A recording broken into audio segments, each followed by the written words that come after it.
she visualized when she wrote her best poem ever, set in Cornwall, verse that Prince Richard admired. Nor was it the luscious green country filled with wild flowers she dreamed of when Henry, King of England, sent for her to become his bride. She shivered in her damp gown. She had not wanted woolen gowns and underskirts. Rather, she desired velvets, silks and satins, and the finest linen for undergarments. But after 2 days' travel over the narrow sea and on waterlogged roads, she understood the need for warmth. Her mother, Countess Beatrice, was right.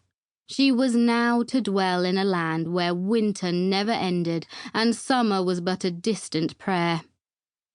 The carriage jolted to a halt.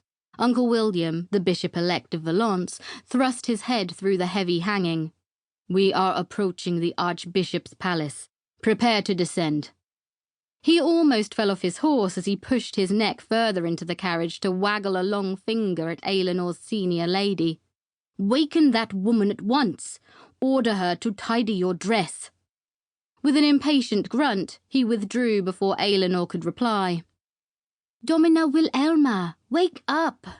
Ailenor gently shook her lady's shoulder.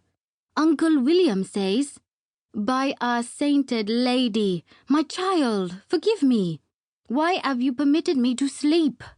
Lady Wilhelma sat straight up, her dark eyes wide awake.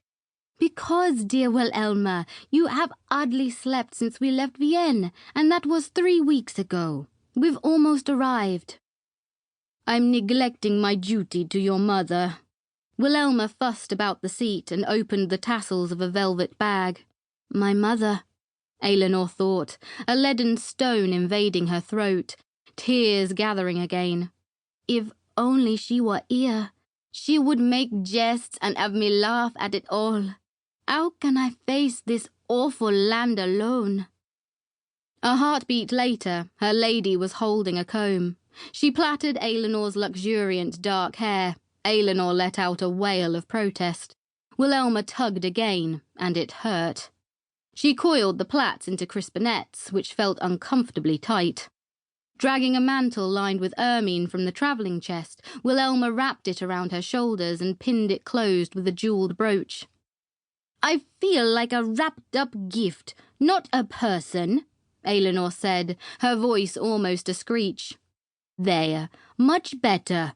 Domina Wilhelma sat back and tossed the cloak Ailenor had been wearing to one side. "Servants can look after that now." Ailenor had no choice but to compose herself, though she wanted to shout, "Turn about! Take me home!"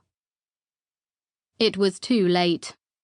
A jolt and the carriage stopped. Uncle William opened the carriage door. They had pulled into a vast courtyard.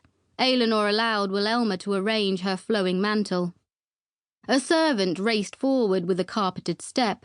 Placing her foot down on the top tread, Ailenor descended onto slippery cobbles, her arms flapping outwards as she tried to steady and balance. Above the courtyard, a pale, midday sun reached awkwardly through fat grey clouds. "The sky is clearing," she said, seeking something polite to say, though she did not feel like showing off fine manners today. "Indeed," said Uncle William. "The Archbishop is here to greet you." The English prelate, Edmund Rich, picked his way forward stork-like, his hands extended. Ailenor managed a smile, bent her knee, and kissed his ring.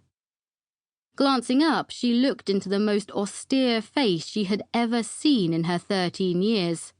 "No need, my lady," he said, raising her. "Welcome to Canterbury. You will wish to rest and refresh yourself before meeting the king. Come, come." Ailenor took a quick glance around. Noticing the sumpter vehicles rattling into the courtyard, her courtiers and servants descending from painted boxes, and others climbing off horses, she turned back to the prelate. "J'espère que vous avec beaucoup de chambre." The Archbishop smiled thinly, his chin thrusting forward like a stork's reedy beak. "Indeed, indeed. My stewards will escort your retinue to accommodation."